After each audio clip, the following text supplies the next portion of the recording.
All right, gather around, you majestic mammals, and let's dissect the less glamorous realities of being king of the jungle. Forget the flowing mane, the earth-shaking roar, and the circle of life pronouncements. Being a lion, it's less Hakuna Matata and more Hakuna My Sanity. It's complicated.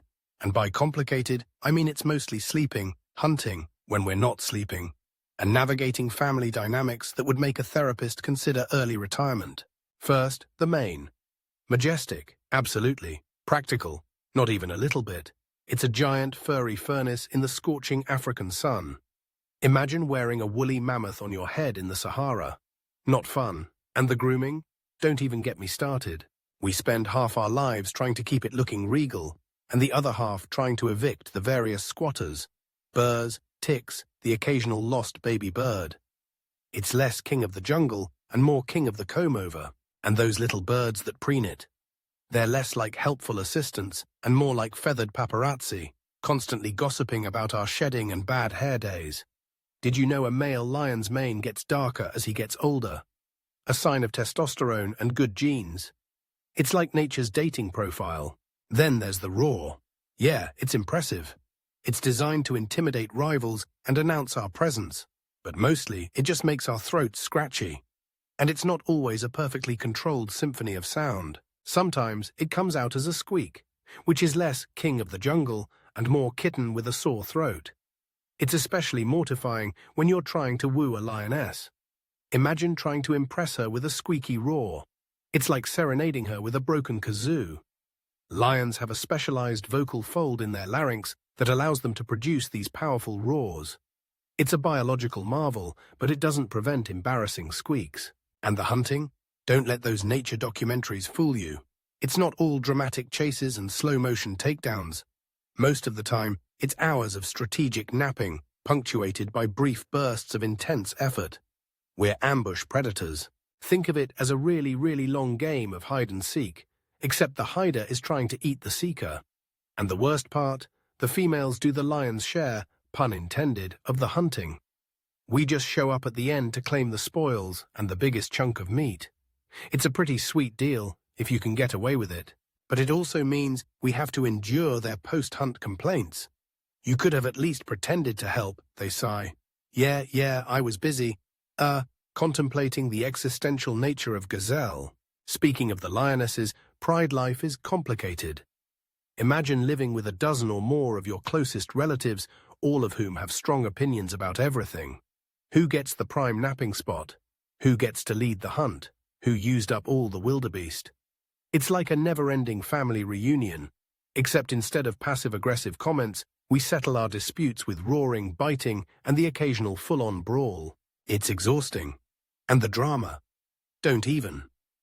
Someone's always feuding with someone else, and we're inevitably dragged into it as the wise and impartial leader. Yeah, right. Lions are highly social animals, but that doesn't mean they always get along. Just like human families, there are disagreements, rivalries, and the occasional passive-aggressive mane-flicking. And the cubs? Adorable, undeniably, but also miniature, furry agents of chaos. They're like tiny clawed and toothed tornadoes, wreaking havoc wherever they go. They climb on us, they bite our tails, which, by the way, is incredibly annoying. They use our manes as scratching posts. It's like living in a daycare center, run by tiny furry delinquents. And they're always hungry. Always. It's like they have a hollow leg connected directly to a bottomless pit of hunger. Lion cubs nurse for a long time, sometimes even after their mother has new cubs. And the other males? Don't even get me started. There's always some ambitious young upstart trying to stage a coup. It's like a corporate takeover, except instead of hostile board meetings, we have hostile, well, everything. Fighting, roaring, posturing. It's a constant battle for dominance. And the worst part? Sometimes they win. And then we're the ones getting chased out of our own territory, mane drooping, pride wounded. It's humiliating. Lions live in a fission-fusion society, meaning the pride can split up and come back together based on environmental factors. This can lead to some tense reunions. And the sleep? We need a lot of it. A lot. Up to 20 hours a day. People think we're lazy, but we're not lazy. We're just conserving energy for all the sleeping and the occasional hunting. And the constant family drama, and the fighting, and the roaring, and the grooming. Okay, maybe we're a little lazy. Lions are crepuscular, meaning they're most active at dawn and dusk. This is why they spend so much of the day resting.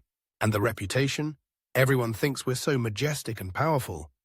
But the truth is, we're just trying to survive. We're dealing with heat, hunger, family squabbles, and the constant threat of other lions trying to steal our pride and our napping spots. It's not easy being king. It's mostly just tiring, and sometimes it's just plain annoying. Lions face many threats, including habitat loss, human-wildlife conflict, and poaching. Being king doesn't protect you from those. So yeah, being a lion. It's not all it's cracked up to be. It's a lot of sleeping, a lot of eating, when we can catch something, and a lot of dealing with, well, everything. But hey, at least we have the mane. Even if it is a bit hot, and the roar, even if it sometimes comes out as a squeak. And the naps. We definitely have the naps. So, if you'll excuse me, I hear my pride calling. And by calling, I mean they're probably fighting over who gets to sleep in the shade. Gotta go, referee, wish me luck. I'll probably need it.